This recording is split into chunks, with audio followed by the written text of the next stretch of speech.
আজ বানাবো chicken curry. তার জন্য প্রথমে একটা কড়াই বসিয়ে নিয়েছি। কড়াইটা গরম হলে তেল দিয়ে নেব। তারপর চিকেনের জন্য যে আলুগুলো কেটে রেখেছিলাম সেই আলুটা ভাজতে দেব। লবণ ও হলুদ গুঁড়ো দিয়ে ভালো করে লাল লাল করে ভেজে নেব। লাল লালভাবে ভাজা হয়ে গেলে তুলে নিয়ে ওই একই তেলেতে তেজপাতা, লবঙ্গ, এলাচ একটু ফাটিয়ে নিয়ে দিয়ে নেব।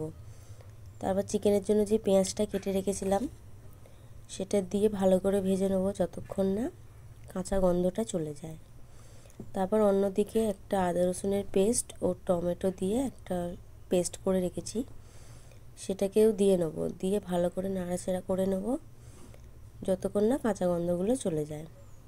তারপর হলুদ গুঁড়ো, লঙ্কা গুঁড়ো, জিরে গুঁড়ো দিয়ে ভালো করে মশলাটাকে কষিয়ে নেব। যতক্ষণ না তেল ছাড়ে ততক্ষণ কষাতে হবে। সামান্য লবণও দিয়ে নেব। মশলাটা থেকে তেল ছেড়ে দিলেই চিকেনটা দিয়ে ভালো করে নেড়ে চেড়ে নেব। আবারও ভালো করে নেড়ে চেড়ে নিয়ে আরও 10 মিনিট ভালো করে কষিয়ে নেব।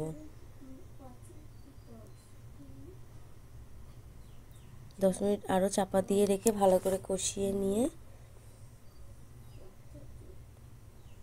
ভেজে রাখা আলুগুলো দিয়ে নেব।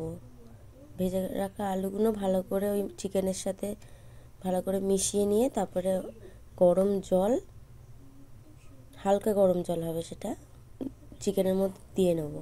দিয়ে ভালো করে ফুটতে দেব। ফুটে গেলেই একটু লাল লঙ্কার গুঁড়ো দিয়ে নেব। দিয়ে আবারও ভালো করে চাপা দিয়ে ফুটতে দেবো আরও 10 মিনিট। তারপরে আমি দেখে নেব যে আলুটা মাংসটা সেদ্ধ হয়েছে কিনা, দেখে পরিবেশন করব ঝাল ঝাল চিকেন কারি।